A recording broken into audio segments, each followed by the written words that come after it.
আসসালামু আলাইকুম প্রিয় দর্শক মণ্ডলী, আপনারা দেখছেন দৈনিক প্রদীপ শিকা ইউটিউব চ্যানেল। এখন আমাদের সঙ্গে যুক্ত হচ্ছেন যেই সেনা কর্মকর্তা ওয়াকারুজ্জামানের সাথে হাসি ঠাট্টা করছিলেন যে তার গুলি চালানোর ভিডিও বেরিয়ে পড়ার পর সেই সেনা কর্মকর্তার স্ত্রী বলেছেন যে তাকে খুব সুন্দর লাগছিল তিনি যখন অ্যাকশনে ছিলেন, কিংবা জাতিসংঘ রিপোর্ট সহ সামাজিক যোগাযোগ মাধ্যমে বিভিন্ন প্রতিবেদনে সেনাবাহিনীকে অ্যাকশনে থাকা অবস্থায় যত ভিডিও ছবি বেরিয়েছে সেগুলোর বিচার চাইবে না সাধারণ মানুষ? সেগুলোর বিচার করতে হবে না আন্তর্জাতিক অপরাধ ট্রাইব্যুনালকে কিংবা ইউনূস সরকারকে? আর সেনাবাহিনীর ভেতরে এই 15 জন সেনা কর্মকর্তা সকল দোষ নিয়ে বাকিদেরকে নির্দোষ নির্বিচারে থেকে যাওয়ার মানে নির্বিবাদে শান্তিতে থাকার সুযোগ করে দেবেন বলে আপনি মনে করেন? মামলায় এবং 2024 সালের 18 এবং 19 জুলাই রামপুরা বনশ্রী এলাকায় সংঘটিত হত্যাকাণ্ড, এই 3টি মামলায় অভিযুক্ত 15 জন সেনা কর্মকর্তাকে ট্রাইব্যুনালে হাজির করা হবে কি হবে না এ নিয়ে ব্যাপক জল্পনার মধ্যে অবশেষে আন্তর্জাতিক অপরাধ ট্রাইব্যুনালে সেই সেনা কর্মকর্তাদের যাদেরকে সেনাবাহিনীর তরফে বলা হয়েছিল সেনা হেফাজতে রাখা হয়েছে সেই সেনা কর্মকর্তাদের হাজির করা হয়েছিল এবং আদালত বলেছে যে এই সেনা কর্মকর্তাদেরকে গ্রেফতার দেখিয়ে আদালত কারাগারে প্রেরণ করেছে। আপাতত ক্যান্টনমেন্টের সাব জেলে যে অস্থায়ী কারাগার গড়ে তোলা হয়েছে ক্যান্টনমেন্টের ভেতর বলে সেই 13 তারিখ আমাদেরকে জানানো হয়েছিল, সেই কারাগারেই আপাতত এই সেনা কর্মকর্তারা থাকবেন বলে সাব্যস্ত হয়েছে। এখনো যে সেনা কর্মকর্তারা এসেছেন তাদের যে আইনজীবী ব্যারিস্টার এম সারওয়ার হোসেন, তিনি একে গ্রেফতার মানতে নারাজ। তিনি বলছেন প্রসিকিউশন একে গ্রেফতার বললেও আমরা একে আত্মসমর্পণ বলবো, কারণ সেনাবাহিনী যে আইনের প্রতি শ্রদ্ধাশীল তারই প্রমাণ হিসেবে নাকি এই 15 জন সেনা কর্মকর্তা আদালতে হাজির হয়ে আত্মসমর্পণ করেছেন। 22শে অক্টোবর মানে আজকের এই দিনে সেনা কর্মকর্তারা যদি আদালতে হাজির না হতেন তাহলে প্রসিকিউশনের পক্ষ থেকে বলে রাখা হয়েছিল যে তাদেরকে আত্মসমর্পণের আহ্বান জানিয়ে বিজ্ঞপ্তি প্রচার করা হবে পত্রপত্রিকায়, এবং তারপরেও যদি তারা হাজির না হন তারপর অনুপস্থিতিতেই বিচার কাজ শুরু করতে হবে। 8ই অক্টোবর গ্রেফতারি পরোয়ানাটা জারি হয়েছিল এবং আন্তর্জাতিক অপরাধ ট্রাইব্যুনালের নিয়মটা কি? আন্তর্জাতিক অপরাধ ট্রাইব্যুনালের আইন বলে, যে আইন তারা 8ই অক্টোবর গ্রেফতারি পরোয়ানা জারির 2 দিন আগে সংশোধন করেছিল, সেই আইন সংশোধিত আইন বলে গ্রেফতারি পরোয়ানা জারি হওয়া মাত্র কোনো ব্যক্তি আর সরকারের কোনো পদে নিয়োজিত থাকতে পারবেন না। তার মানে এই যে বলা হচ্ছে যে বাংলাদেশের ইতিহাসে প্রথমবারের মতো এতজন কর্মরত সেনা সদস্য সেনা কর্মকর্তা বাংলাদেশের কোনো বেসামরিক আদালতে হাজির হলেন, বাংলাদেশের সামরিক আদালতে বিচার না হয়ে বেসামরিক আদালতে সেনা কর্মকর্তাদের ফৌজদারি অপরাধের বিচার হওয়ার একটা ধারণা বা একটা প্রথা এর মাধ্যমে তৈরি হলো, সেটাকে সরাসরি সেভাবে গ্রহণ করার সুযোগ নাই। কারণ আন্তর্জাতিক অপরাধ ট্রাইব্যুনালের আইন মতে যে মাত্র গ্রেফতারি পরোয়ানা জারি হয়েছে সে মাত্রই সেনাবাহিনীর এসব সদস্যের কিন্তু চাকরি যাওয়ার কথা বা সেনাবাহিনীর মানে বরখাস্ত হয়ে যাওয়ার কথা, কিংবা সেনাবাহিনী এই মামলাগুলো এছাড়াও যারা অভিযুক্ত হয়েছেন তাদের অনেককে যেমন 2024-এর আগস্টের পর বাধ্যতামূলক অবসরে পাঠিয়েছিল এমন কোনো ব্যবস্থা নেওয়ার কথা। কিন্তু সেনাবাহিনী কোনো একটা কারণে এখনো যে একটা জেদাজেদি, এই কর্মকর্তারা তাদের কর্মকর্তা এবং এই সব কর্মকর্তাদের বিরুদ্ধে গুম খুন যে অভিযোগই থাকুক না কেন এদেরকে রক্ষা করতে হবে বাহিনীর, এমন একটা প্রবণতা বা ঝোঁক যে সেনাবাহিনী স্পষ্টতই, কিংবা বলা যায় ইগোর লড়াই, সেই মান সম্মানের লড়াই যে সেনাবাহিনী চালিয়ে যেতে চাইছে সেটা কিন্তু আজকে যখন আদালতে বেসামরিক আদালতে আন্তর্জাতিক অপরাধ ট্রাইব্যুনালে এই কর্মরত সেনাবাহিনী মানে সেনা কর্মকর্তাদেরকে হাজির করলো সেনাবাহিনী, তখনও সেটা স্পষ্ট। দেখেন গত কয়েক সপ্তাহ ধরে এই গ্রেফতারি পরোয়ানা জারির আগে থেকেই খবর বেরিয়ে আসছিল ক্যান্টনমেন্টের ভেতর থেকেই যে বারবার সেনাপ্রধান ওয়াকারুজ্জামান বলছেন যে তিনি ভাবতেই পারেন না যে সরকার গুমের বিচারে তার সেনা কর্মকর্তাদের বিরুদ্ধে মামলা দেবে, গ্রেফতারি পরোয়ানা জারি করবে, আর তিনি ভাবতেই পারেন না যে তার ফেলো ব্রাদারদেরকে পুলিশ সেনা সদর মানে ক্যান্টনমেন্ট থেকে পুলিশ গ্রেফতার করে নিয়ে যাবে এবং তার ফেলো ব্রাদাররা, ফেলো অফিসাররা, তার সহকর্মীরা প্রিজন ভ্যানে, পুলিশের ভ্যানে করে আদালতে যাবেন আর আসবেন। এটা তিনি ভাবতেই পারেন না এবং এটা ঠেকানোর জন্যে তিনি দাঁড়ে দাঁড়ে গেছেন। মানে তিনি প্রধান উপদেষ্টার কাছে গেছেন, প্রধান বিচারপতির কাছে গেছেন, রাষ্ট্রপতির কাছে গেছেন, কিন্তু তিনি কোনো উপায় বের করতে পারেন নাই। আর ঠিক এই বিষয়টাই, এই যে পুলিশ সেনা কর্মকর্তাদেরকে হাতকড়া পরিয়ে আদালতে নিয়ে যাবে, পুলিশের ভ্যানে করে সেনা কর্মকর্তারা যাবেন, এই বিষয়টাই সেনাবাহিনীর ভেতরে বিশেষ করে জেনারেল মানে একেবারে শীর্ষস্থানীয় কর্মকর্তাদেরকে এমন রুষ্ট করে তুললো এই গ্রেফতারি পরোয়ানা জারির পর থেকে যে এরপর থেকেই সেনাবাহিনী কিন্তু মানে এক রকমের হতবুদ্ধি হয়ে পড়লো যে শেষ পর্যন্ত গ্রেফতারি পরোয়ানা জারি হয়েছেই, তারপরেও মানে নানা রকম পথ বের করতে চাইলো যে যাই হোক সেনা কর্মকর্তারা তবু সিভিলিয়ানদের চেয়ে একটু উঁচু, মানে সিভিলিয়ান আদালত মামলা করেছে বটে, গুমের খুনের মামলা হয়েছে বটে সেনা কর্মকর্তাদের বিরুদ্ধে এবং কর্মরত সেনা কর্মকর্তাদের বিরুদ্ধে, জেনারেল পদে দায়িত্ব পালন করা সেনা কর্মকর্তাদের বিরুদ্ধে, কিন্তু নিশ্চিতভাবে এরা যে সেনা কর্মকর্তারা যে অন্যদের চেয়ে একটু আলাদা, একটু বিশেষ মর্যাদা সম্পন্ন, সেটুকু অন্তত নিশ্চিত করতেই হবে। এবং তারই ফলশ্রুতিতে সম্ভবত আমরা একটা মানে একেবারে নতুন একটা গাড়িতে করে সেনা কর্মকর্তাদেরকে আদালতে উপস্থিত করতে দেখলাম। মানে তা থেকে বোঝা যাচ্ছে যে টানাপোড়েনটা কত চলছে, মানে প্রিজন ভ্যানে না, পুলিশের যেই নীল রঙের ভ্যানে আমরা মানে সাবেক আইজি, তারপর মন্ত্রী, মিনিস্টার সবাইকে 2024-এর আগস্ট থেকে আদালতে যেতে আসতে দেখছি, সেই ভ্যানে শেষ পর্যন্ত ওয়াকার তার কর্মকর্তাদের ওঠান নাই। ওয়াকার একটা নতুন ভ্যান, আমি জানি না এই ভ্যানটাও ক্যান্টনমেন্টের সাব জেলের মতো নতুন করে সেনা কর্মকর্তাদের জন্য বানানো হয়েছে কিনা, একটা শীতাতপ নিয়ন্ত্রিত ভ্যান, সবুজ রঙের, মানে নীল না, পুলিশের ভ্যানের রং না, এবং তাতে লেখা বাংলাদেশ জেল, মানে বা প্রিজন ভ্যান এবং বাংলাদেশের কারা কর্তৃপক্ষের এই ভ্যান। কিন্তু যেই সেনা কর্মকর্তারা এই শীতাতপ নিয়ন্ত্রিত বিশেষ ভ্যানে করে আদালতে হাজির হলেন এবং তাদের আইনজীবীর ভাষ্য মতে আত্মসমর্পণ করলেন, গ্রেফতার হলেন না, তারা জেলে ছিলেন কি করে? মানে তারা যে ক্যান্টনমেন্টের ভেতরের সাবজেল থেকে এই ভ্যানে বা সাবজেলে ছিলেন কিনা সেটাও কিন্তু আমাদেরকে কখনো আনুষ্ঠানিকভাবে জানানো হয় নাই। তারা যে সেনা হেফাজত থেকে এই যে প্রিজন ভ্যান লেখা সবুজ রঙের ভ্যানে করে এসে আদালতে উপস্থিত হলেন, সেই ভ্যানটাতে তারা কেন উঠলেন তাহলে? মানে কি কোন স্ট্যাটাসে উঠলেন? তখন তারা গ্রেফতার নাকি তখন তারা সেনা হেফাজতে?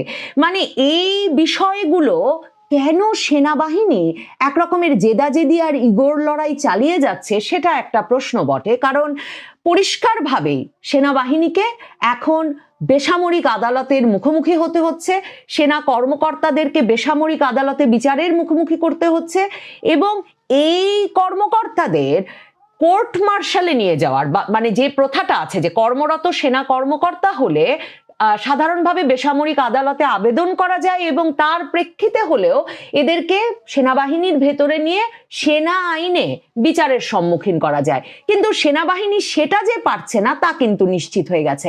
এখন গুমের দুটো মামলার আবার শুনানির তারিখ নির্ধারিত হয়েছে 20 নভেম্বর, আর 18-19 জুলাই রামপুরা বনশ্রীর যে হত্যাকাণ্ড, তাতে যে বিজিবিতে সংযুক্ত 2 অফিসারের নামে গ্রেফতারি পরোয়ানা হয়েছে, তাদের শুনানির তারিখ ধার্য হয়েছে 5 নভেম্বর।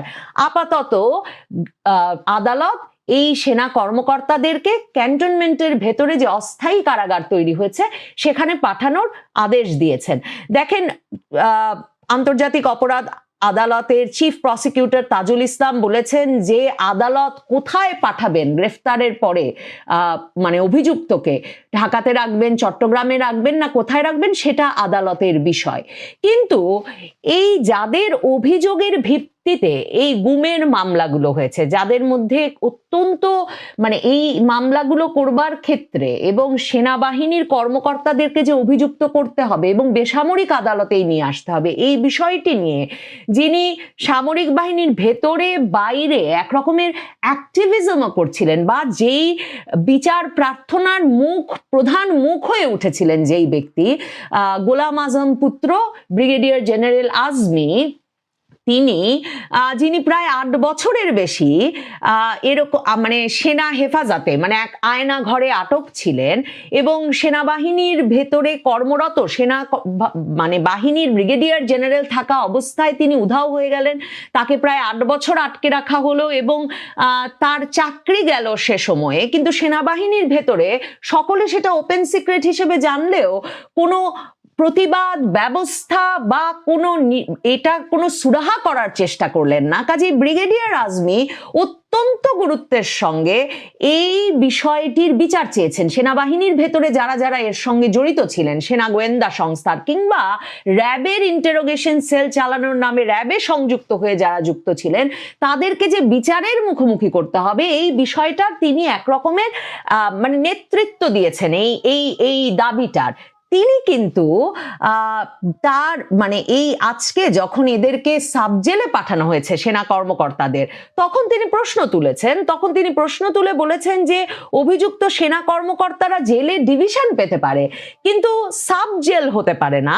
এবং তিনি বলেছেন যে এই ব্রিগেডিয়ার জেনারেল আব্দুল্লাহিল আমান আল আজমি এবং লেফটেন্যান্ট কর্নেল হাসিনুর রহমান, যিনিও কিন্তু ক্যান্টনমেন্টের ভেতরের আয়নাঘরে আটক ছিলেন এবং তিনি মানে দুজন সাবেক সামরিক কর্মকর্তা এবং তারাই গুমের বিচার চাইছেন, তাদের অভিযোগের ভিত্তিতেই এই গ্রেফতারি পরোয়ানা। তারা বলছেন যে অভিযুক্ত সেনা অফিসাররা আইন অনুযায়ী জেলে ডিভিশন পেতে পারে কিন্তু সাব জেলের নামে কোনো বৈষম্য করা যাবে না।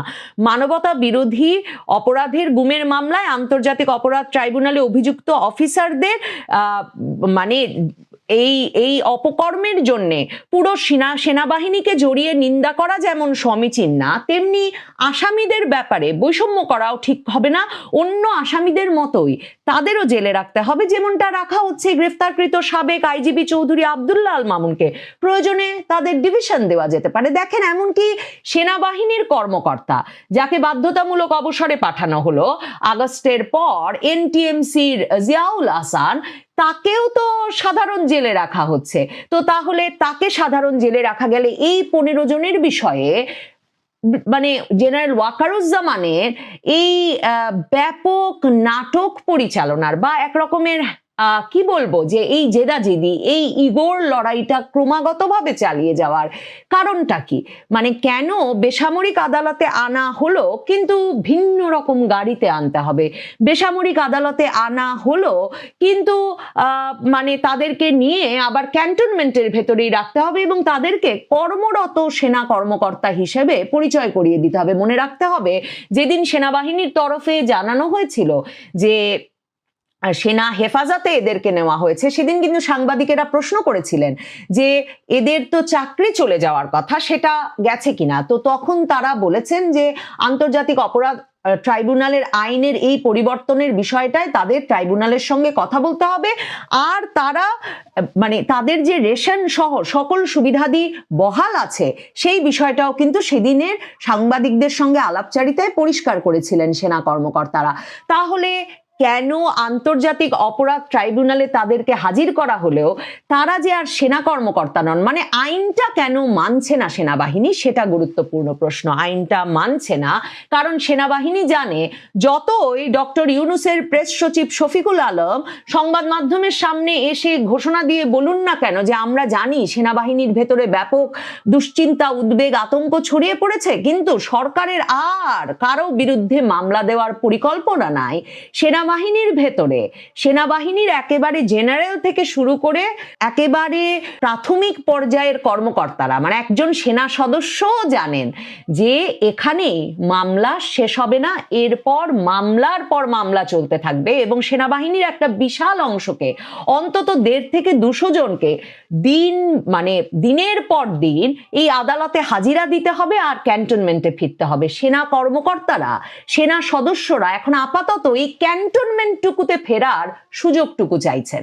তারা বলছেন তারা আদালতে হাজিরা দেবেন, কারণ একজন বিজিবিতে সংযুক্ত 2 জনের বিরুদ্ধে গ্রেফতারি পরোয়ানা জারি হয়েছে 18-19 জুলাই রামপুরা বনশ্রীর হত্যাকাণ্ডের জন্য। ভাবুন তো, 3রা আগস্ট দরবারে দাঁড়িয়ে যেই সেনা কর্মকর্তা ওয়াকারুজ্জামানের সাথে হাসি ঠাট্টা করছিলেন যে তার গুলি চালানোর ভিডিও বেরিয়ে পড়ার পর সেই সেনা কর্মকর্তার স্ত্রী বলেছেন যে তাকে খুব সুন্দর লাগছিল তিনি যখন অ্যাকশনে ছিলেন, কিংবা জাতিসংঘ রিপোর্ট সহ সামাজিক যোগাযোগ মাধ্যমে বিভিন্ন প্রতিবেদনে সেনাবাহিনীকে অ্যাকশনে থাকা অবস্থায় যত ভিডিও ছবি বেরিয়েছে সেগুলোর বিচার চাইবে না সাধারণ মানুষ? সেগুলোর বিচার করতে হবে না আন্তর্জাতিক অপরাধ ট্রাইব্যুনালকে কিংবা ইউনূস সরকারকে? আর সেনাবাহিনীর ভেতরে এই 15 জন সেনা কর্মকর্তা সকল দোষ নিয়ে বাকিদেরকে নির্দোষ নির্বিচারে থেকে যাওয়ার, মানে নির্বিবাদে শান্তিতে থাকার সুযোগ করে দেবেন বলে আপনি মনে করেন? কোন পেশায় এ ঘটনা ঘটেছে 2024-এর আগস্টের পর থেকে? একের পর একেই তো অপরকে চিহ্নিত করে দিয়েছেন। সেনাবাহিনীর ভেতরে তো সেটা ঘটবে। কাজেই সেনাবাহিনী, সেনাপ্রধান ওয়াকারুজ্জামান আপাতত অতটুকু দড়ি নিজের কাছে বা নিজের বাহিনীর কাছে রাখতে চাইছেন যে বিশেষ ভ্যানে করে আদালতে হাজিরা দিয়ে বেসামরিক আদালতে বিচারের মুখোমুখি হলেও যাতে অন্তত তার অফিসারেরা যত মামলাই হোক, যত বিচারই হোক, যত শত সদস্যের বিরুদ্ধেই মামলা হয়ে তাদেরকে হাতকড়া পরে আদালতে যেতে হোক আর ফিরে আসতে হোক, অন্তত তারা যেন দিন শেষে আদালতে হাজিরা শেষে তারা যেন সেনাবাহিনীর এলাকায়, সেনানিবাসের ভেতরে অস্থায়ী জেল বা এমন কোনো ব্যবস্থাপনায় ফিরে আসতে পারেন। সেনা কর্মকর্তাদের আইনজীবী হিসেবে যাকে নিযুক্ত করা হয়েছে ব্যারিস্টার এম সারোয়ার হোসেন, বিএনপি নেতা, পিরোজপুর 1 আসন থেকে 2018 সালেও নির্বাচন করেছিলেন বিএনপির হয়ে। ব্যারিস্টার এম সারোয়ার হোসেন আদালতে বলেছেন যে যারা আত্মসমর্পণ করেছেন তারা নির্দোষ আর যারা দোষী তারা পালিয়ে গেছেন।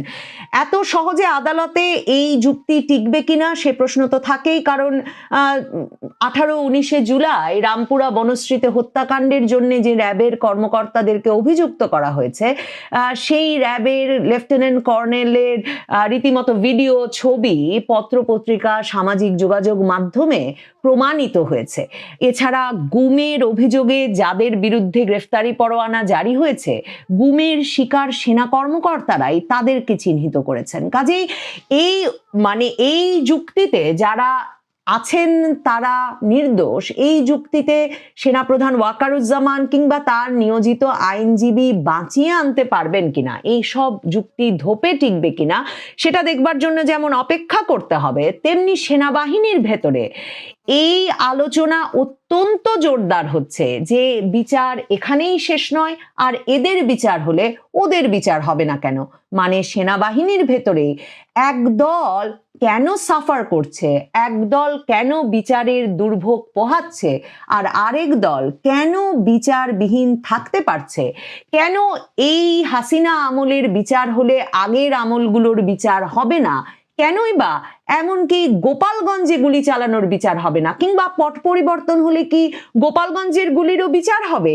এই প্রশ্নগুলো ঘুরছে সেনাবাহিনীর ভেতরে।